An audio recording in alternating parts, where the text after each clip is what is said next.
အားလုံးပဲမင်္ဂလာပါကျွန်တော်ရဲ့ရောသမား channel ကနေမိတ်ဆွေတို့ကိုပြန်လည်ကြိုဆိုလိုက်ပါတယ်ခင်ဗျာဒီတစ်ခါမိတ်ဆွေတို့ကိုကျွန်တော်လာပြီးပြောပြသွားမယ့်အကြောင်းအရာကတော့ Gmail account ဖွင့်နေမှာဖြစ်ပါတယ်ခင်ဗျာအရင်ဆုံးဗီဒီယိုကိုမသွားခင်ကျွန်တော်ရဲ့ channel လေးကို subscribe လေးမနှိပ်ထားရသေးရင် subscribe လေးနှိပ်ထားကြဖို့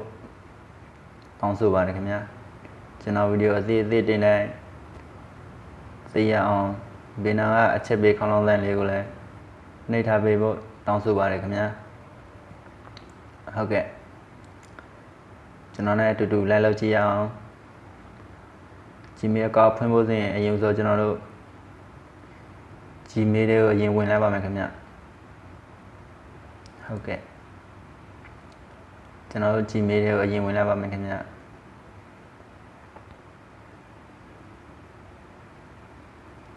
Gmail တွေဝင်လာပါပြီခင်ဗျကျွန်တော်ရဲ့ဖက Gmail account တွေဖွင့်ထားပြီးသားဆိုတော့ဒီလိုမျက်နှာပြင်မျိုးတွေ့ရပါမယ်ခင်ဗျတကယ်လို့မိတ်ဆွေတို့ရဲ့ဖုန်းမှာ Gmail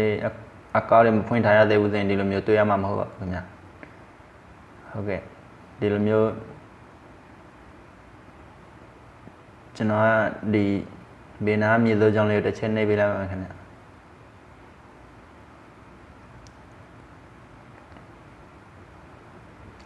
ဒီအော်ဆိုနာလေးက setting ဆိုတဲ့ setting လေးကိုမိတ်ဆွေတို့တစ်ချက်နှိပ်ပေးလိုက်ပါခင်ဗျ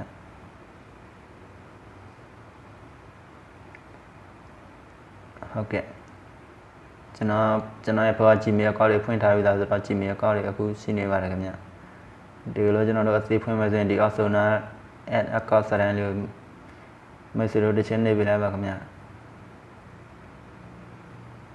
ဟုတ်ကဲ့တကယ်လို့မိတ်ဆွေတို့ဖုန်းမှာGmail account တွေမဖွင့်ထားရသေးဘူးဆိုတော့ Gmail ထဲဝင်လာတဲ့ဒီစာမျက်နှာတိုင်းပေါ်လာမယ်လို့ကျွန်တော်တို့ထင်တယ်ခင်ဗျဟုတ်ကဲ့ကျွန်တော်တို့ Gmail ဖွင့်မယ်ဆိုတော့ Gmail account အသေးဖွင့်မယ်ဆိုတော့ဒီ Google ဆိုတဲ့စာတန်းလေးကိုကျွန်တော်တို့နှိပ်လိုက်ပါမယ်ခင်ဗျ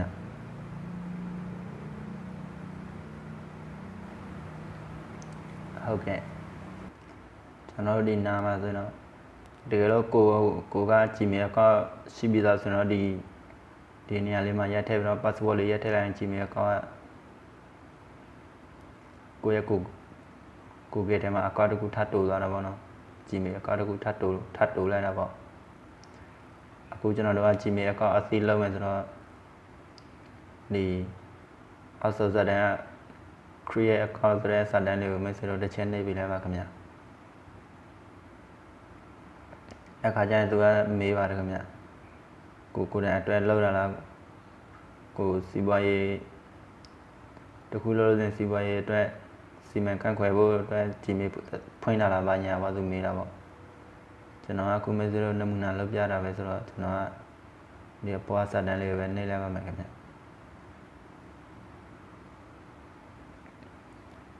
ဟုတ်ကဲ့ကျွန်တော်တို့ Gmail အသေးလုပ်မယ်ဆိုတော့နာမည်ထည့်ရပါမယ်ခင်ဗျကျွန်တော်တို့ရက်ထည့်လိုက်ပါမယ်ခင်ဗျကိုယ့်ရဲ့နာမည်ပေါ့ကိုယ့်ရဲ့နာမည်ကိုရက်ထည့်ရမှာဖြစ်ပါတယ်ခင်ဗျကျွန်တော်ကနမူနာအနေနဲ့မောင်လို့ပဲပထမနာမည်ရက်ထည့်လိုက်ပါမယ်ခင်ဗျဒုတိယနာမည်ကိုလည်းမောင်လို့ပဲကျွန်တော်ကရက်ထည့်ပါတယ်ခင်ဗျ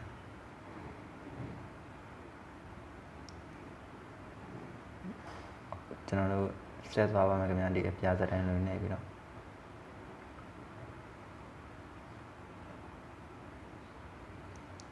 ဟုတ်ကဲ့ဒီနေရာလေးရောက်လာလို့ဆိုရင်ကျွန်တော်တို့မွေးနေ့ထည့်ခိုင်းပါတယ်ခင်ဗျာကျွန်တော်တို့ထည့်လိုက်မယ်မွေးနေ့ကိုမတ်လကိုရဲ့မွေးနေ့ရဲ့စီအမှတ်ရထည့်လိုက်ရပါတယ်ခင်ဗျာ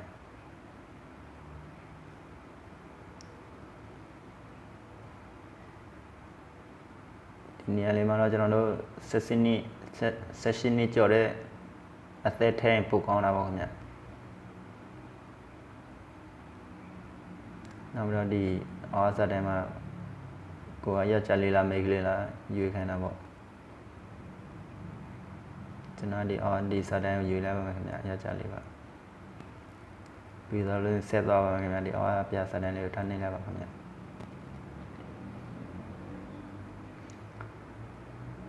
ဟ အခုဆိုတော့ကိုလုံးမဲ့ Gmail ရဲ့ address ပေါ့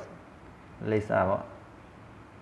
ကျွန်တော်တို့ရက်ထည့်ရပါမပြောနိုင်ဘူးကိုဘယ်လိုနာမည်နဲ့ကြိုက်လိုက်ပေါ့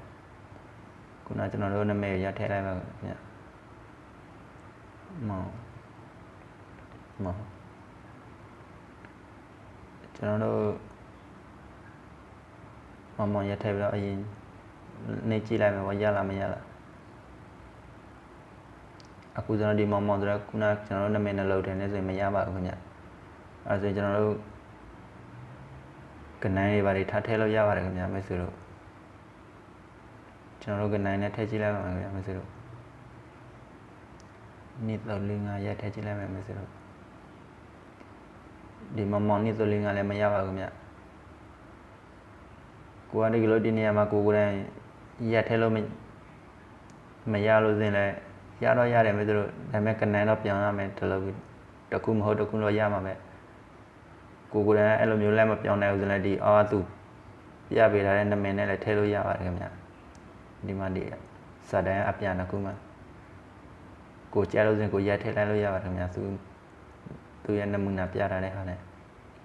ကျွန်တော်အခုမိတ်ဆွေတို့နမူနာပြပေးတာဆိုတော့ဒီသူပြထားတဲ့ရတဲ့ဟာနဲ့ပဲကျွန်တော်နှိပ်ထည့်လိုက်ပါမယ်ခင်ဗျ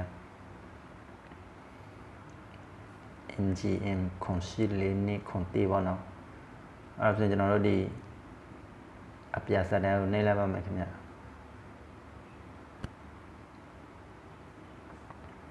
ဟုတ်ကဲ့အခုတော့သူ password ထည့်ခိုင်းပါတယ်ခင်ဗျ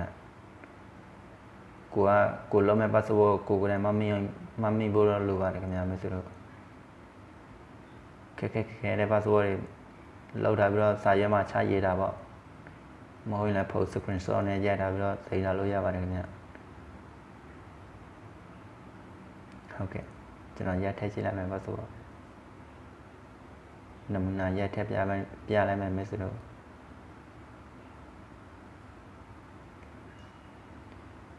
MG တင်းနေစောလေးပေါ့မိတ်ဆွေတို့လုပ်ရတဲ့အခါကျရင်လည်းကျွန်တော်လိုမျိုးလွယ်နဲ့မလုပ်လိုက်ပါနဲ့ခင်ဗျကျွန်တော်အခုမိတ်ဆွေတို့နမူနာပြတာဖြစ်တဲ့အတွက်ကျွန်တော်လွယ်လေးနဲ့ရက်ထည့်လိုက်တာပါခင်ဗျဟုတ်ကဲ့ကျွန်တော်တို့ဆက်သွားပါမယ်ခင်ဗျဒီ go ဆိုတဲ့စာတန်းလေးကိုနှိပ်လို့ရပါတယ်ခင်ဗျ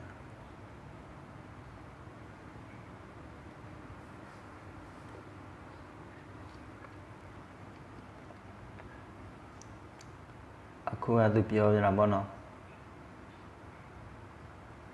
ကျွန်တော်တို့ Gmail တွေပါတယ် password တွေပါတယ်မေ့သွားလို့ဆိုရင်ကျွန်တော်တို့ကဖုန်းနံပါတ်တွေပါတယ်နဲ့ထည့်ထားရင်တော့ကျွန်တော်ရဲ့ Gmail ကိုပြန်ယူလို့ရတာပေါ့ကျွန်တော်တို့ password တွေပါတယ်မေ့သွားလို့ဆိုရင်လည်းကျွန်တော်ကြော်သွားလို့ဆိုရင်လည်းကြော်သွားလို့ရပါတယ်ခင်ဗျာဒီဘေးနားဆက်လို့လေအခုကကျွန်တော်တို့ကမကြော်တော့ပါဘူးကျွန်တော်ဒီ yes and နေလိုက်ပါတော့မယ်ခင်ဗျာ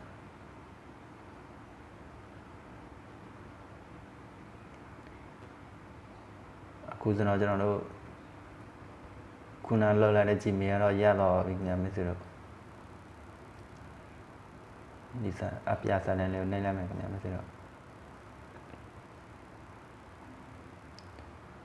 ဒါကတော့ Gmail ရဲ့စီကံနေလားပါလား privacy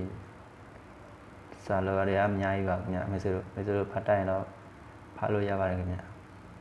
ကျွန်တော်ကတော့ဘာတွေရေးထားမှမသိပါဘူးခင်ဗျအဲ့တော့ကျွန်တော်တို့ဒီအပြဆက်လို့လေးကိုနှိပ်လိုက်ပါမယ်ခင်ဗျ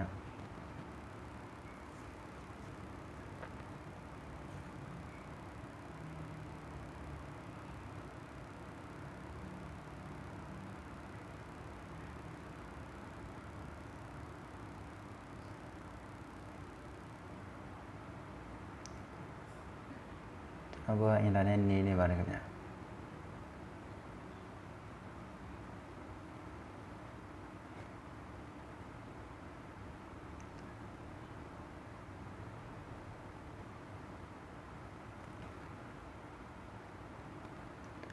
ုတ်ကဲ့အခုစင်တော့ Gmail account တခုအောင်မြင်စွာဖွင့်လို့ပြီးတော့ခင်ဗျာမဆို ဒီအော်ဆိုGmail ကခုနကကျွန်တော်တို့လည်း Gmail ပါပဲတော့ Gmail ပေါ့နော်မိတ်ဆွေတို့ Gmail အကောင့်ဖွင့်လာတော့ဒီလောက်ပါပဲမိတ်ဆွေတို့အခုလိုကျွန်တော်ရဲ့ဗီဒီယိုကိုစာနေအစုပ်ထိကြည့်ရှုအပ်ပေးကြတဲ့မိတ်ဆွေအရောက်စီတိုင်းကိုကျွန်တော်ကအထူးပဲကျေးဇူးတင်ပါတယ်ခင်ဗျာကျွန်တော်ရဲ့ channel လေးကိုလည်း subscribe လေးနှိပ်ထားပေးဖို့နောက်ထပ်တောင်းဆိုပါရစေခင်ဗျာဗီဒီယိုကြည့်ပြီးတော့ကျွန်တော်ရဲ့ဗီဒီယိုကြည့်ပြီးတော့နေတဲ့အားရကျေနပ်မှုရှိတဲ့ဆိုရင်လည်း like and share ကလေးနဲ့အားပေးလို့ရပါတယ်ခင်ဗျာမိတ်ဆွေတို့အားလုံးအများကြီးကျေးဇူးတင်ပါတယ်ခင်ဗျာ